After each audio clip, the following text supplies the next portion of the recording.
আর আমার এই ব্লগটা আপনারা বেশি বেশি শেয়ার করেন যে আসাম রাজ্যের মুখ্যমন্ত্রী ডক্টর হিমন্ত বিশ্ব শর্মা স্যারে অনেক বড় বড় কাম করছে। এই কামটাও করার লাগে ধুবড়ী জেলার ফকিরগঞ্জ নামে আছে কিন্তু জায়গা নাই, কিন্তু বর্তমান আইয়া পাইছে ওহাববাজার, কুচবাড়িও শেষ হয়েছে, ওহাববাজার ধরবয়ার। আসামের মুখ্যমন্ত্রীর জরিয়তে যাতে এই কামটা তাড়াতাড়ি স্থায়ী সমস্যা সমাধান হয়। আর এই জায়গার এমএলএ ওয়াজেদ আলী চৌধুরী একটা সময় সবে বাগানেতা বলে কইতো, বিধানসভায় আপনি এই কামটা উত্থাপন করে এই কামটা আইনে অলরেডি আপনার করা লাগছে, আপনি করেন না, এটা আপনার ব্যর্থতা। আমি মনে করি আপনার ব্যর্থতা। 26-এ কিন্তু আপনার এই সমষ্টির থেকে ইলেকশন খেলতে লাগবো, তখন কিন্তু এই এরিয়ার মানুষ আপনার কাছে জবাব চাইবো।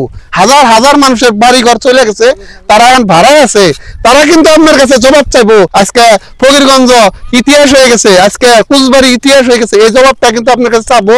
তাই আরেকজন স্থানীয় মানুষ আছে, তার কাছে কিন্তু মতামত নিবার চাই। বা অ্যাকচুয়ালি বাড়ি ঘর কয়বার টান দিছুন? আমি যেসব বদর চাচা এমএলএ খেলাইলো, হ্যাঁ, উনি আমরা ভালোবাসিলাম যে উনি যে কথাটা কইছে যে আমরা এটার কামটা আমি কইরা দেখাম আর কি, যে নদীটা বান্ধা দেবো, আমার ভোট দিয়ে জিতান। তারপরে ভোট দিয়ে জেতান হইলো, তারপরে নদীটা বান্ধা টান্ধা কিচ্ছু করলো না।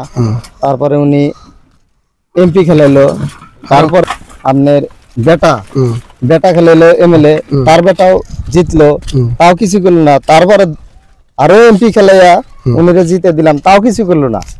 আঙ্গু অজিত চৌধুরী সালমারা সমষ্টির, তাও কিছু করলো না। এইভাবে আমরা নদী টদী ভাঙ্গা বলডে নিয়ে গেলাম ঘর বাড়ি, তারপরে ওহাববাজার আইয়া আমরা স্থানে নিলাম। আর যত মানুষগুলো আছে সব ভাড়া নিল, জমিন কেনার তাগরে পয়সা পাতি নাই, তারা কিভাবে থাকে? তার মানে ইনার কথা হলো আবেগিক হয়ে গেছে, যেহেতু নদিয়া ভাঙ্গা মানুষ তো আবেগিক হওয়া সাধারণ কথা। আমি হজরত মৌলানা বদরুদ্দিন আজমল সাহেব আমার রফি ব্লকের জরিতে আমি একটা কথা কবার চাই যে আপনি ধুবড়ী 3বার এমপি আছিলেন, বহুত বড় বড় কাম করছেন, তার কিছু নমুনাও আছে। যেমন ধুবড়ী ফুলবাড়ি ব্রিজ আপনি বারে বারে সংসদে পার্লামেন্টে উত্থাপন করার পরে কামটা আরম্ভ হয়েছে। ধুবড়ীতে একটা রেল লাইন আছে, বন্ধ হয়ে গেছে, আপনি আবার ওটা পুনরায় জীবিত করছেন।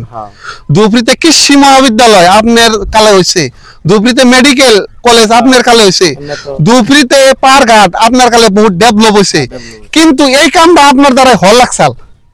রাইজে যারা করতেছে, স্থানীয় রাইজে যারা করতেছে এই সমস্যাটা, এই ফকিরগঞ্জের যারা সমস্যা, নদীয়ে ভাঙ্গাজকে আপনার ওহাববাজার কুচবাড়ি শেষ করে দিচ্ছে, তো বুসাইমারি ধরবো, এই সমস্যাটা আপনার দ্বারা হল লাগছাল। আর এটাই ইনারা অ্যাকচুয়ালি কইতাছে আবেগিক।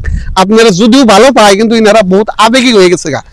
তাই আমি মৌলানা বদরুদ্দিন আজমলকে আহ্বান করছি যে আপনারা যদি এইবার আল্লাহ তাআলা আবার পুনরায় জিকাইয়া দিল্লিতে পাঠায়, প্রথম কামটা আপনি এটা করবেন। এই কামটা আপনার কাছে খুব বড় কথা না, কারণ এর থেকে বড় বড় কাম আপনি অলরেডি করে দিয়েছেন। এই নদীর গড়াখনিয়ার সমস্যাটা সমাধান করবেন একদম বিজ্ঞানসম্মতি ভাবে, যাতে আর কোনো ধরনের মানুষের ক্ষতি না হয়, এই অঞ্চল জুড়ে মানুষের ভাড়া থাকে।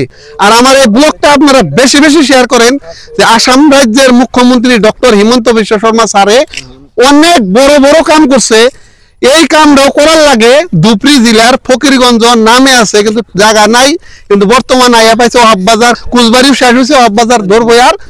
আসামের মুখ্যমন্ত্রীর জরিয়তে যাতে এই কামটা তাড়াতাড়ি স্থায়ী সমস্যা সমাধান হয়, জিও ব্যাগের জরিয়তে কামটা হয়ে যায়, আর এই অঞ্চলটার যাতে ক্ষতি না হয়, এটা আমার আহ্বান আসামের মুখ্যমন্ত্রী ডক্টর হিমন্ত বিশ্ব শর্মা স্যারের কাছে। আর আপনারা যারা যারা রফি ব্লগ দেখতেছেন, আপনারা বেশি বেশি শেয়ার করবেন যাতে এটা বদরুদ্দিন আজমল সাহেব পায়। আর এই জায়গার এমএলএ ওয়াজেদ আলী চৌধুরী একটা সময় সবে বাগানেতা বলে কইতো, আপনি বিধানসভায় কয়েকবার গেছেন, আপনি কয়েকবার এমএলএ ছেন, বিধানসভায় আপনি এই কামটা উত্থাপন করে এই কামটা আইনে অলরেডি আপনার করা লাগছে, আপনি করেন না, এটা আপনার ব্যর্থতা। আমি মনে করি আপনার ব্যর্থতা।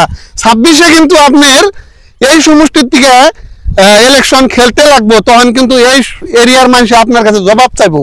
হাজার হাজার মানুষের বাড়ি ঘর চলে গেছে, তারা এখন ভাড়ায় আছে, তারা কিন্তু আপনার কাছে জবাব চাইবো যে আমাদের নদীর সমস্যাটা আপনি মারতে পারেন না। এই নদীটা আজকে ফকিরগঞ্জ ইতিহাস হয়ে গেছে, আজকে কুচবাড়ি ইতিহাস হয়ে গেছে, এই জবাবটা কিন্তু আপনার কাছে চাবো। তার আগে যেহেতু আরো কার্যকাল 2 বছর আছে, আপনি বিধানসভায় কথাটা উত্থাপন করে আসাম জলসিঞ্চন বিভাগের মন্ত্রী পীযূষ হাজরিকা ডাঙ্গুরিয়ার এই জায়গায় আইনে কিভাবে কামটা করা যায়, এই কামটার সমস্যা সমাধান করবেন বলে আশা রাখছি। আরো স্থানীয় এই জায়গায় কিছু যুবক আছে, ভাই আছে, তাদের সঙ্গে আমি কথা বললাম, আপনারা শুনলেন।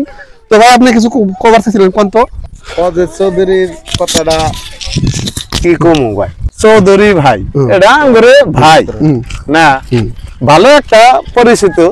হ্যাঁ, এ কিন্তু 20 বছর 30 বছর ধরে ইলেকশন আঙ্গুরে এই দক্ষিণ শালমারাতে খেলাইছে। হ্যাঁ, তো এই বাইরে কিন্তু কেউ খারাপ পাই নাই। আমি কিন্তু অরিজিনালি কংগ্রেসি লোক।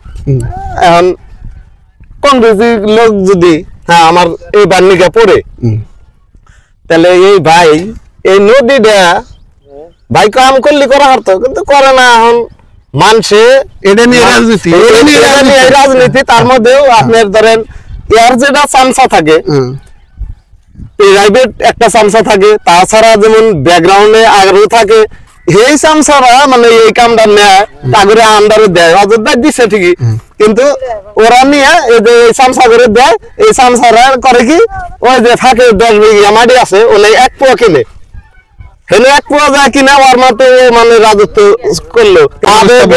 আবেগে আহে কথাটা, যে ভাষাটা খারাপ করে। এই জায়গায় ছোটখাটো কাম হয়েছে, বেশি কাম নাই। পার্ক উপায়নে কোনো ধরনের সমস্যার সমাধান নাই।